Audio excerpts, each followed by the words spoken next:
The Lorax by Dr. Seuss. Presented by Bogey Studios in association with Maluckins Media.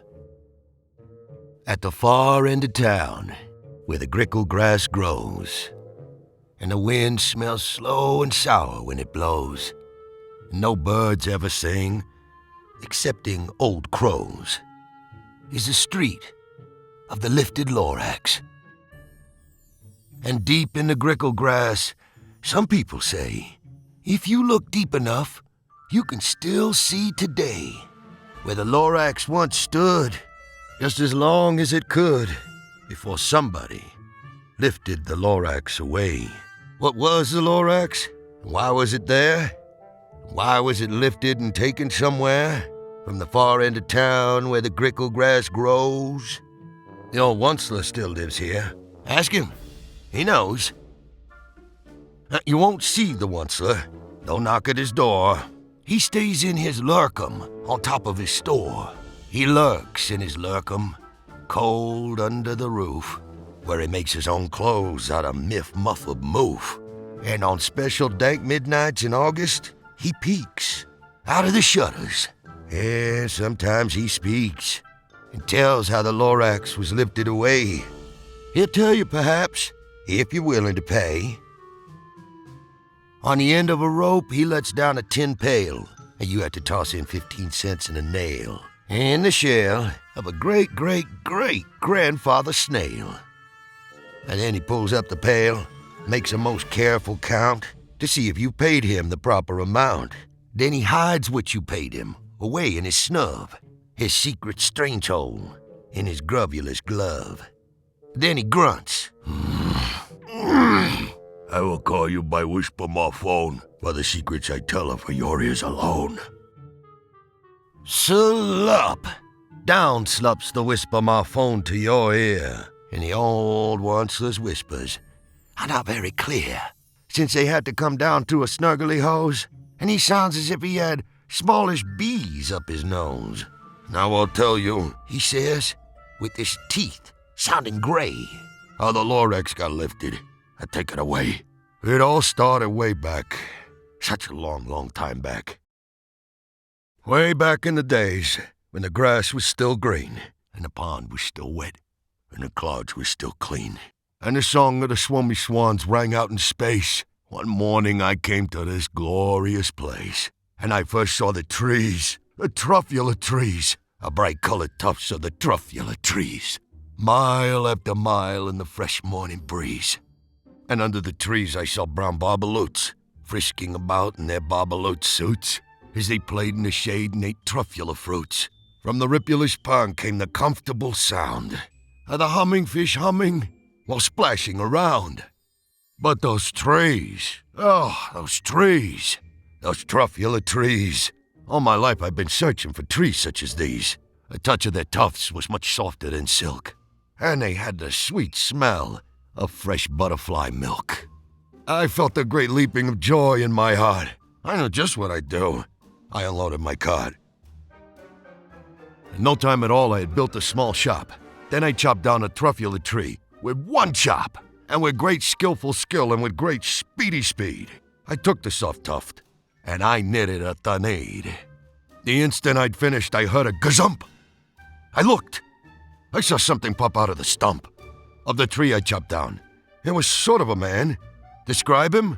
That's hard. I don't know if I can. He was shortish and oldish and brownish and mossy, and he spoke with a voice that was sharpish and bossy. Mister! He said with a sawdusty sneeze. I am the Lorax. I speak for the trees. I speak for the trees have no tongues. And I'm asking you, sir, at the top of my lungs. He was very upset as he shouted and puffed. What's that thing you've made out of my Truffula tuft? Look, Lorax, I said, there's no cause for alarm. I chopped just one tree. I'm doing no harm. I'm being quite useful. This thing is a thunade. A thunade's to find something that all people need. It's a shirt, it's a sock, it's a glove, it's a hat. But it has other uses. Yes, far beyond that. You can use it for carpets, for pillows, for sheets, or curtains, or covers for bicycle seats. The Lorax said, "Sir, you are crazy with greed. There is no one on earth who would buy that Fultanir." But the very next minute, I proved he was wrong. For just at that minute, a chap came along, and he thought that the Tanit I had knitted was great. He happily bought it for $3.98. I laughed at the Lorax. "Yeah, poor stupid guy. You never could tell what some people will buy." "I repeat," cried the Lorax, "I speak for the trees." "I'm busy," I told him. "Shut up, if you please." I rushed across the room and in no time at all, built a radio phone. I put in a quick call. I called all my brothers and uncles and aunts, and I said, "Listen here, here's a wonderful chance for the whole Onceler family to get mighty rich. Get over here fast. Take the road to North Nitch. Turn left at Weehawken. Sharp right at South Stitch." And in no time at all, in the factory I built, the whole Onceler family was working full tilt. We were all knitting the needs, just as busy as bees, to the sound of the chopping of Truffula trees. Then, oh baby, oh, how my business did grow.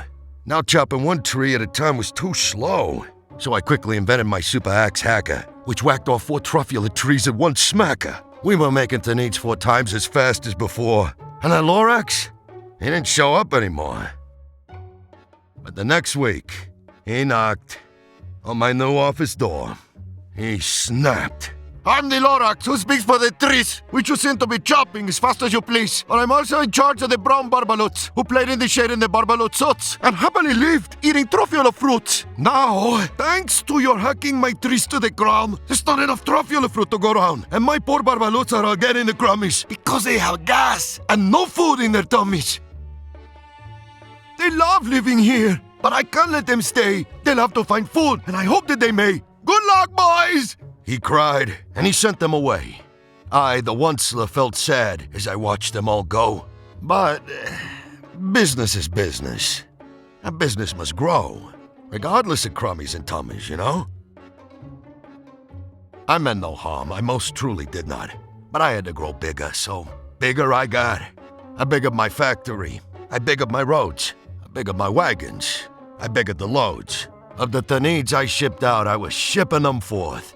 To the south, to the east, to the west, to the north. I went right on biggering, selling more Tanids.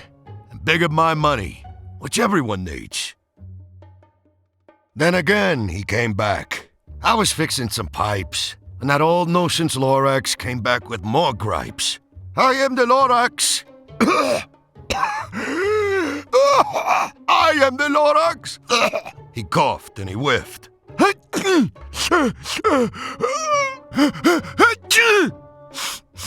He sneezed and he snuffled. He snargled, he sniffed. "Onceler!" he cried with a cruffulous croak. "Onceler!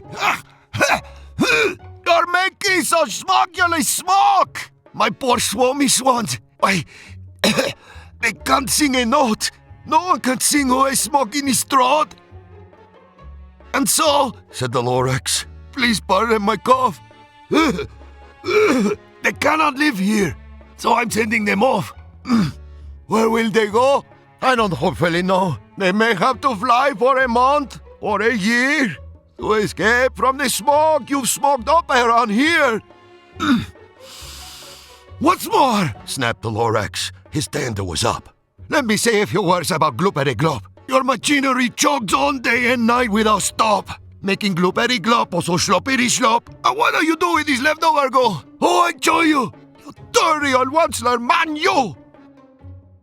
Mira, you go lump in the pond where the humming fish hummed. No more can they hum, or their gills are all gummed. So I'm sending them off. Oh, their future is dreary. They'll walk on their fins like a wolf fully weary, in search of some water that isn't so smeary."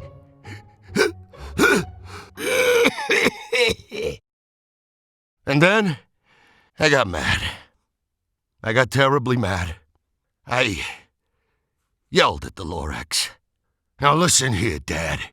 All you do is yap yap and say bad, bad, bad, bad. Well, I have my rights, sir, and I'm telling you, I intend to go on doing just what I do.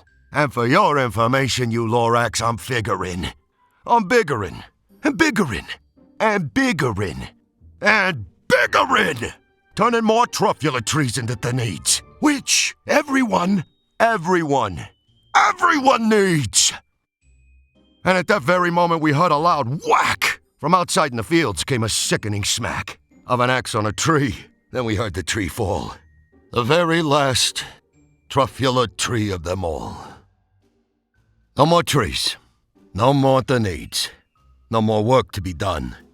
So in no time, my uncles and aunts, everyone, all waved me goodbye. They jumped into my cars, drove away under the smoke-smuggered stars. Now all that was left neath the bad-smelling sky was my big empty factory, the Lorax, and I.